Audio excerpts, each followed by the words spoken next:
Cumprimentos. Não esqueçam, deem o like, porque o tal do like, ele ajuda na divulgação dos vídeos. Isso promove também os vídeos.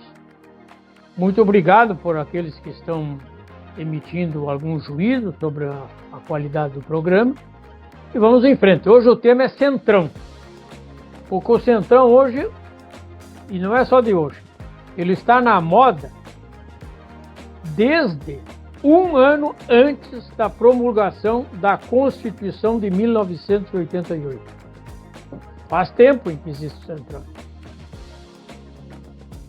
E por que ele chegou agora às páginas dos jornais, rádios e televisões e também nas páginas policiais? Porque exagerou na dose.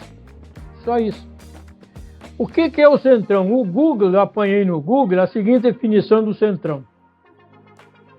É um grupo informal de partidos políticos, caracterizado pela ausência de uma ideologia, eles não têm ideologia, e pela busca de influência no governo, qualquer governo que seja, de direita, de esquerda, de centro, para cima, para baixo, para qualquer lado, através de apoio legislativo, porém com fisiologismo.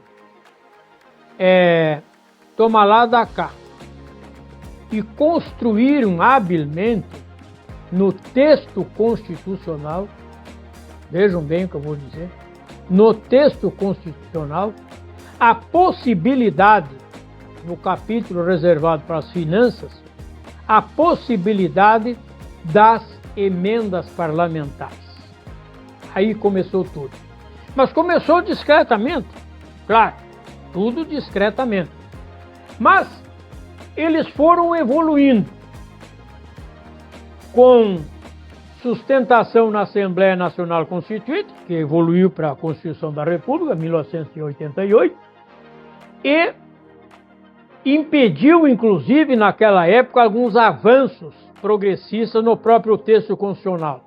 Os especialistas em direito constitucional chegaram à conclusão de que o texto constitucional brasileiro, ele tem vários princípios de um sistema parlamentar de governo, e não só de presidencialismo.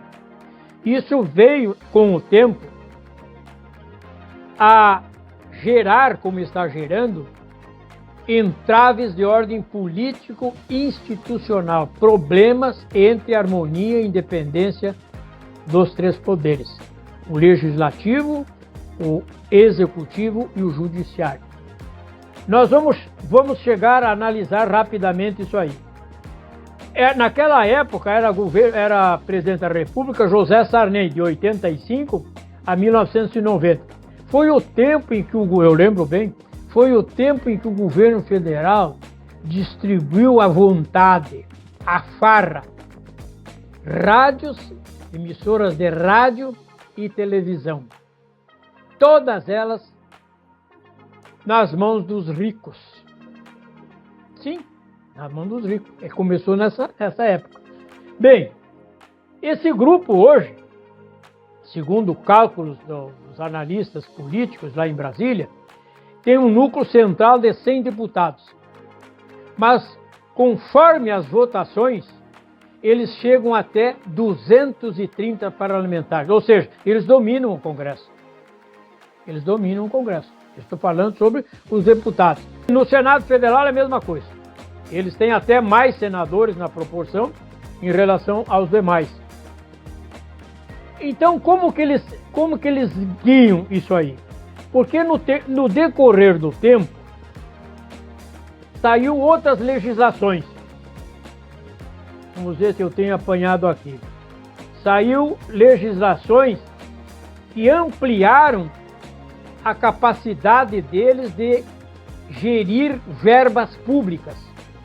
Hoje atingiu, inacreditavelmente, 57 bilhões no ano. 2015, eles criaram o que se chama o orçamento impositivo, ou seja, a verba que era resolvida, ampliada no Congresso Nacional, era imposta ao orçamento público da nação, cuja responsabilidade e competência passou a ser do deputado federal e do senador da República. 2015. Já tinha uma verba, mas era modesta. Agora começou a subir de valor e importância nas transações entre o Executivo e o Legislativo.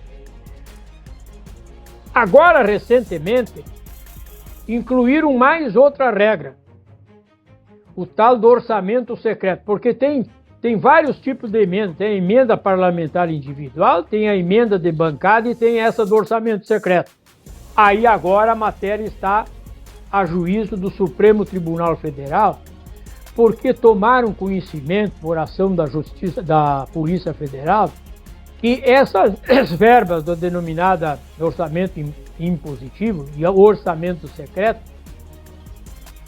o deputado e o senador não precisavam nem prestar contas, nem dizer a origem e nem dizer o destino dessas verbas.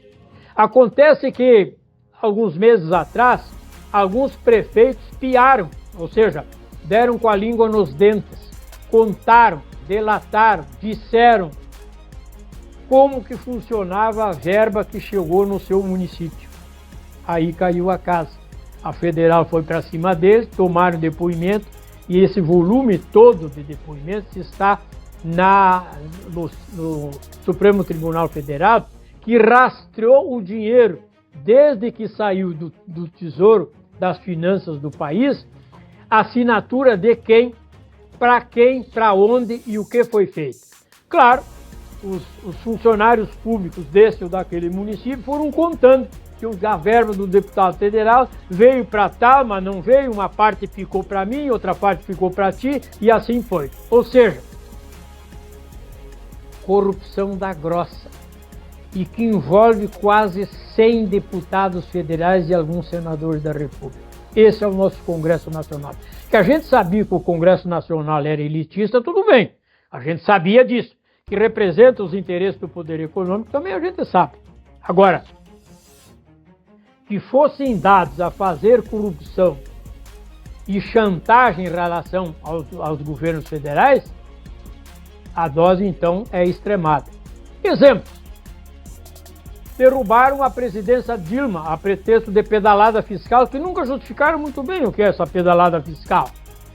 Os governos anteriores, os governos atuais, todo mundo fazem pedalada fiscal. Como é que a gente entende da pedalada fiscal? Gastar um pouco mais daquilo que arrecada, quem sabe isso aí. Mas enfim, não provaram nada, tanto que ela foi absolvida, foi inocentada e não tem problema nenhum. E hoje vai muito bem, obrigado, e preside nada mais, nada menos que a maior instituição bancária do mundo, o novo Banco de Desenvolvimento dos BRICS, os países que estão determinando a nova ordem mundial, inclusive com novas moedas, fora o dólar. Bem, essa que eles derrubaram foi a primeira. Aí assumiu o Temer.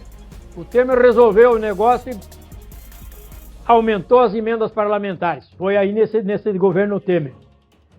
Envolveram o Temer, esse centrão dominou o governo Temer, manobrou com o Bolsonaro e está manobrando com o atual governo.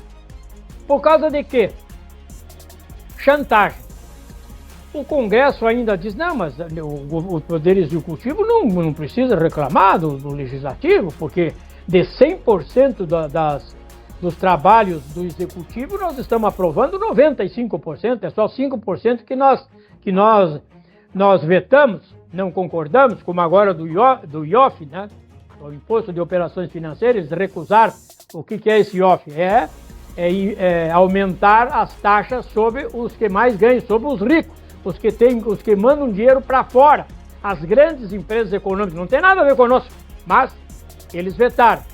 Então, nós só vamos resolver o problema do IOF e outras questões de importância que envolvem, por exemplo, taxação dos ricos, herdeiros, se vocês liberarem as emendas parlamentares quando nós quisermos.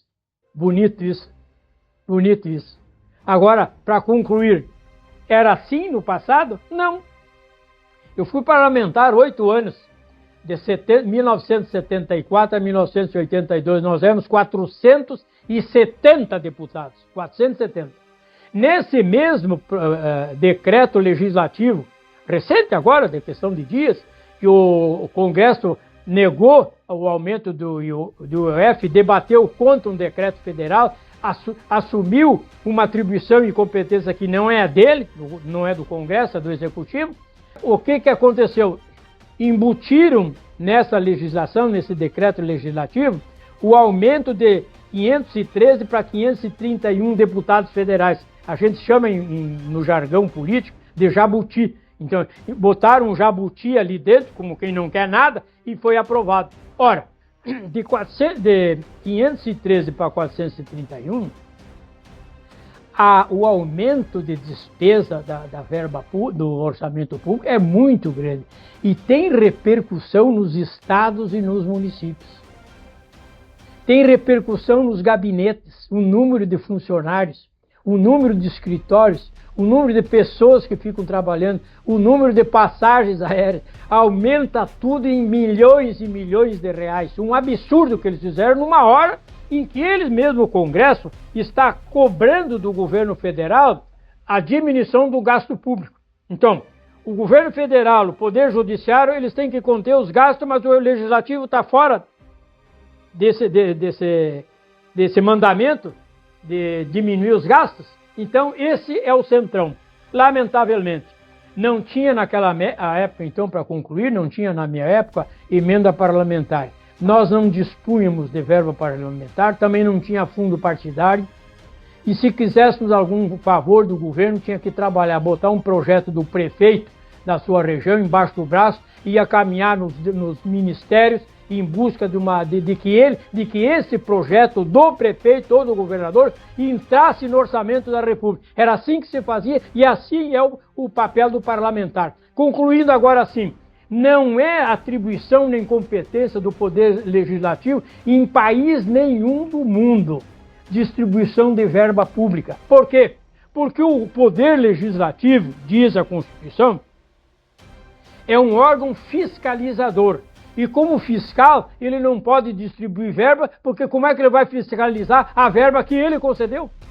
Então, se está na Constituição e depois em emendas constitucionais eles aumentaram, é absolutamente inconstitucional. E aliás, isso aí também é matéria para estudo dos juristas do nosso país. Um grande abraço. Obrigado.